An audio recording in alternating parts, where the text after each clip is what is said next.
আসসালামু আলাইকুম viewers, welcome my page. আজকের ভিডিওতে দেখাবো মাত্র 2 মিনিটে কিভাবে ম্যাঙ্গো মিল্কশেক অথবা লাচ্ছি বানানো যায়।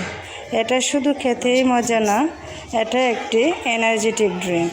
আশা করছি আপনাদের কাছে অনেক ভালো লাগবে। এটি বানানোর জন্য প্রথমেই আমি আমগুলোকে ধুয়ে নিয়েছি। তারপর আমগুলোকে আমি টুকরো করে নিলাম।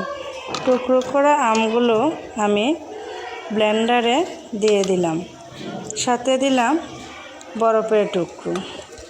তারপরে দিলাম 1 কাপ দুধ, টক দই, চিনি, লবণ। স্বাদ বাড়ানোর জন্য দিয়ে দিলাম টেস্টিং সল্ট।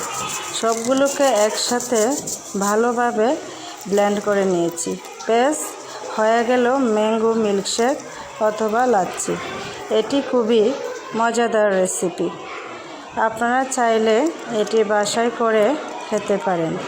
আশা করছি বাসায় বানিয়ে কমেন্ট বক্সে আমাকে জানাবেন। ধন্যবাদ সবাইকে আমার পাশে থাকার জন্য। ভিডিওটি ভালো লাগলে অবশ্যই লাইক, কমেন্ট এবং শেয়ার করবেন।